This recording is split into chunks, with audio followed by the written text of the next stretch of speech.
Have you ever found yourself staring at the television, watching a world leader speak, and thinking to yourself, how? How did that person get that job? It's a feeling that, honestly, transcends borders. A universal human experience, kind of like stubbing your toe on a coffee table you've owned for a decade, or realizing you've had spinach in your teeth all day. You see someone with the decision-making skills of a squirrel in traffic, holding a position that affects millions of lives, and the only logical conclusion you can draw is that the universe is playing a very, very elaborate prank on us all. It feels like we've collectively handed the keys to a Lamborghini to a toddler who just learned to walk and are now surprised it's been driven into a swimming pool. This isn't just a fleeting thought or a cynical joke you make to your cat. It's a genuine, baffling mystery of our modern world. We are told, from a very young age, that hard work, intelligence, and competence are the keys to success. Let's begin with a quick trip through history's Hall of Shame, a place where the portraits on the wall make you question the very concept of intelligent design. Our first stop, ancient Rome and the one and only Caligula. This is a man who loved his horse, Incitatus, and planned to appoint him as a consul, the highest elected office in the Roman Republic. Now, while some modern politicians sound like policies written by a horse, Caligula cut out the middleman. This wasn't just eccentric.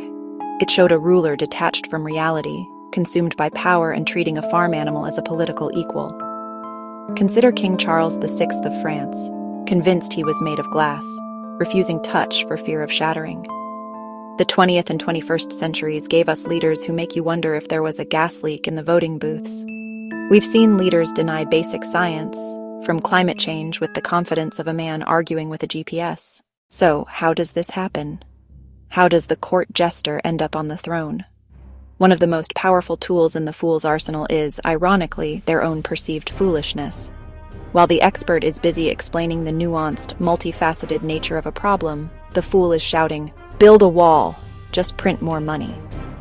It's a message that's easy to grasp, easy to repeat, and for many incredibly seductive in its straightforwardness. This is often amplified by a phenomenon known as the Dunning-Kruger effect, a cognitive bias where people with low ability at a task overestimate their ability. In other words, they are too incompetent to recognize their own incompetence. Furthermore, foolish individuals often excel at tapping into raw emotion rather than appealing to logic.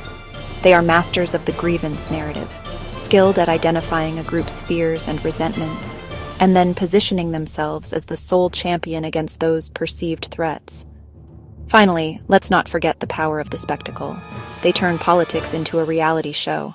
And as we all know, the most competent person rarely wins reality TV. Now, let's flip the coin and look at what happens to the wise, the careful, and the competent. In a perfect world, these are the people we would want in charge. A wise person, when asked a complex question, will often respond with, "Well, it's complicated." The curse of knowledge is a very real handicap for the competent. When you are an expert in a field, it becomes difficult to explain your reasoning in simple terms.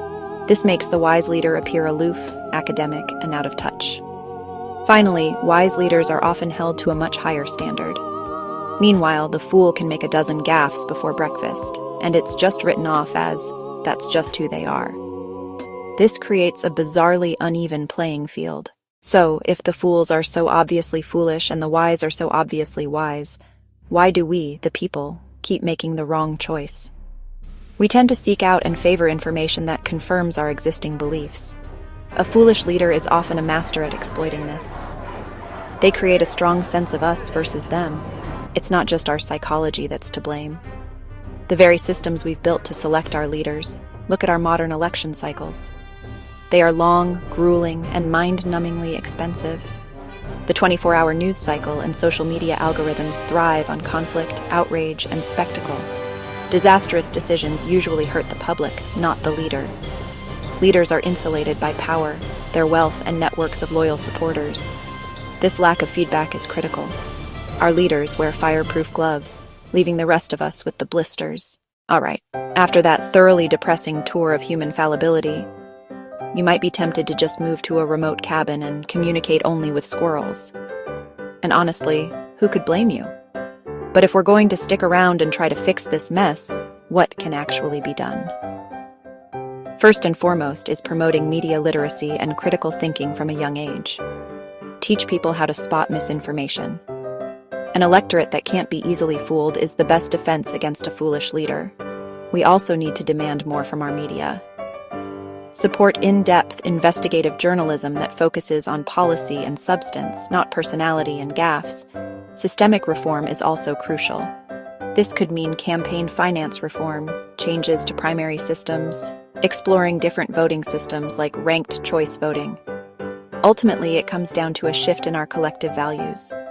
Do the hard work of being informed citizens, resist easy answers, have the courage to support the quiet and competent over the loud and foolish. It's not easy. It's not simple. But the alternative is handing the keys to people we wouldn't trust with a sharp pair of scissors. And we've seen how that movie ends. It's not a comedy.